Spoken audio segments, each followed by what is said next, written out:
I think it's an important subject. I think it's very much in the public eye recently, certainly with some tragic events that have happened recently, and I think there needs to be outlets for it, and public outlets. And I think Salford City, being a professional football club, it's got a high profile. There's a lot of people connected to the club, and I think we obviously employ a lot of people as well, and there's a lot of people that support the club or work for the club. So I think it's important that we take part in any sort of community endeavour and be part of that community, and these sort of things are important to people, and that's what we're about. It's a people's club, so I think it's only right that we do it.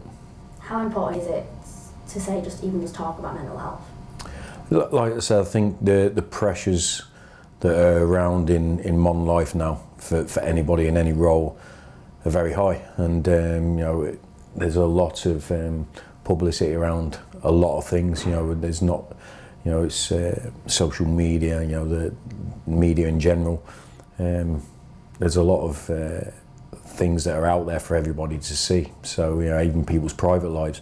So I think with that, there's always concerns and issues that come along, and I think it's important that people have an outlet and someone to speak to talk about, because I do believe, as everyone knows, that speaking about issues is part of the recovery process, or how to fix things, and that's from the smallest issue to the biggest. I think communication is a big thing. So I think certainly in today's day and age, I think where people are quite open, or can be quite open about their feelings and about issues that they have going on within their own mind. I think it's important that they can share those, and that's why days like today, and it's not just days like today. I think it's the highlight, but it's 24/7, 365. So I think at any moment that people need help, I think it's important to be there for them. And personally for you, obviously, you've got kind of a high pressure job and everything, to say the least. How do you kind of cope with the good days and the bad days with it? I try to keep a perspective on life. Look, football is a sport. It's a very high profile sport and very important sport. I think it's very important to a lot of people, including myself. But there's a lot of things that go on in life that are more important than football, and and people's health, family, and all things like that. I think so. I try to keep a perspective on my role, on my job. I know it brings a lot of enjoyment to millions of people, football, and people invest so much emotionally in their team. But you have to keep a perspective on the most important things in life. But we do have good days, we do have bad days. But if I have a bad day, I have a great family support around me to speak to. And I've also got my fellow coaches and the like to speak about things and try and get things out in the open. And the sort of the bonus that we have in football is we're not isolated, even though being a manager can sometimes be a lonely job because you have to make big decisions, but you're part of a team all the time. But not everyone's got that team in life. There are a lot of people that unfortunately haven't got that support system around them, and they need that sort of that support if they can get it from other sources. But being in football, you've always got that team, whether you're a player or a coach. You've got people who are in the same situation, who want the same things, who have the same good days and bad days that you have. And I think that always helps. So it's I'm a big believer in the team ethic and how we can work with each other and support each other. And I think it spills over into life. The players know if there's other things that are going on in their private lives, they can always speak to us about them, which they have done over my time here in 18 months. There's things that I've spoke to players about that people don't know, but it's nothing to do with football at all. And I think it's important that the players have the confidence and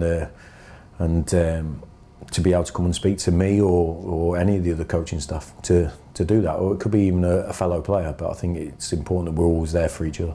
How do you encourage your players to do just that, just to kind of be open about it? Because it must be a scary thing for them to come out and say if they've got a problem to begin with. Well, it's one I don't look, it's, you know, I meet players, you know, before we sign them, and explain how we manage on the football side of it, and also how we manage, you know, outside of the football aspect. About, you know, we're all, you know, grown-ups and adults, and I'll treat everyone as an adult, but we're always there for, the door's always open to, well, we have a communal office anyway, so I haven't actually got a private office, but you know, if you spend a day up here, you'll see me speaking to 2 or 3 individuals nearly every day, you know, privately. Sometimes, most of the time it's about football, but other times it's about something in their private life, and you know, their wife's not settled, or they've just had a baby, or, you know, they've got issues from moving home and things like that. So I think it's vital that they feel comfortable enough to be able to do that. But it's something that we speak about a lot. That sorry, not a lot, but we do make them aware that we're always here to help them and listen to them. Sometimes we can't help, but we might know someone who can, and it's less of a manager-coach/player relationship. It's basically more of an experienced adult giving a lesser experienced or a younger adult some advice or someone to talk to. So, you know, I think sometimes in this role and me other coaches' roles, it's less. It's virtually nothing about football. It's just about trying to help another human being, really. So what would you recommend to say, obviously like players, other kind of coaches or whatever, but even just general fans of the club or other fans for other clubs, just kind of come out and be honest about it? Why is it so important, and how do we go about it? How do you encourage them? I think, look, it's difficult because not everyone's the same, and some people want to talk about it straight away, and you know, and that's great, but some people are very private people, and sometimes the football club can be a distraction from any issues they have in life, so they don't want to bring it to work, and they don't want to bring it to the football. So, you know, a lot of lads will park everything they've got in their private life at the door, come in, just be a footballer and be one of the team, and then pick it up afterwards. And that, but if it continues like that and not speaking to anybody outside of it, it can be a difficult one, and it only manifests itself into a bigger problem, I think, in people's minds. But look, I'm no expert. I must stress that I'm not an expert on this sort of subject, but it's just basically, if I'm speaking to a player on anything like that, you know, I've got 3 grown-up children, so, you know, I do, without sounding soppy, I do think of these players as I've got a responsibility to look after them and help them if I can. You know, but it's one where you have to feel comfortable doing what you do. But if you have an issue, you need to find someone you're comfortable talking to, and it could be anybody. It could be a complete stranger on the phone, or it could be someone really close to you. But I think it's vital. The number one piece of advice I would say is you have to try and find somebody to speak to, and if they don't know the answers or they can't help you, they might be able to find someone who can.